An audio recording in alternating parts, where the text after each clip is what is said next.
ঐতিহাসিক নির্বাচনের জনসভার সুযোগ্য সম্মানিত সভাপতি, কুমিল্লা নির্বাচনী এলাকা থেকে বারবার সংসদ সদস্য, কুমিল্লা জেলা বিএনপির সুযোগ্য সভাপতি জনাব জাকারিয়া তাহের সুমন, এখানে উপস্থিত আছেন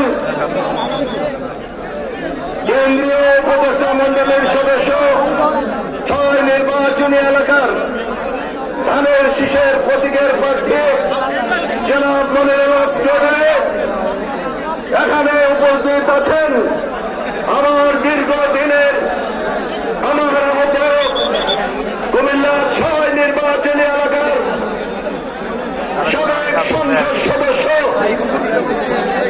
দেশনেত্রী আপসের নেত্রী বেগম খালেদা জিয়ার উপদেষ্টা জনাব হাজী আমিনুর রশিদ আছেন, এখানে উপস্থিত আছেন চাঁদপুর থেকে আগত প্রত্যেকটি নির্বাচনী এলাকার ধানের শীষের প্রতীকের প্রার্থী, কুমিল্লা দক্ষিণ নির্বাচনী এলাকার ধানের শীষের প্রতীকের প্রার্থী, এই মঞ্চে উপস্থিত প্রিয় নেতৃবৃন্দ, সবাইকে আমার সালাম, সবাইকে আমার সালাম, আসসালামু আলাইকুম। প্রিয় নেতৃবৃন্দ, আন্দোলন সংগ্রামের আমার প্রিয় নেতৃবৃন্দ আন্দোলন করেছে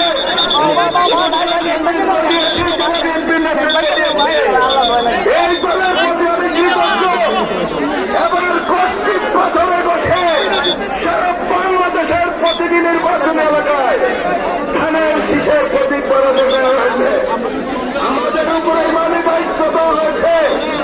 আমরা সবাই মিলে বাংলাদেশের প্রত্যেকটি আসলে ধানের শীষের প্রতীকের প্রার্থীকে নির্বাচিত করতে হবে।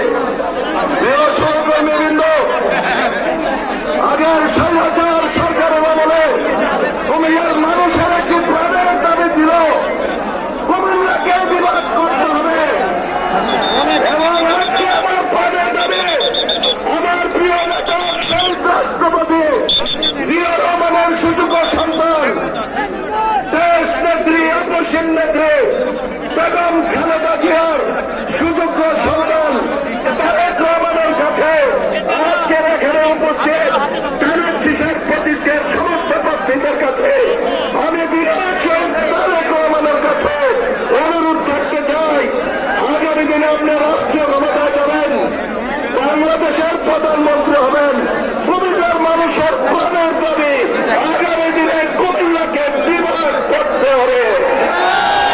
এই বলে আমি আমার বক্তব্য শেষ করছি। খোদাফেজ। বাংলাদেশ জিন্দাবাদ, বাংলাদেশ জাতীয়তাবাদী দল জিন্দাবাদ, শহীদ রাষ্ট্রপতি জিয়া রহমান অমর হোক, দেশ নেত্রী আপসের নেত্রী বেগম খালেদা জিয়া অমর হোক, আগামী দিনের অহংকার সারা বাংলাদেশের প্রিয় নেতা তারেক রহমান জিন্দাবাদ। সবাইকে ধন্যবাদ।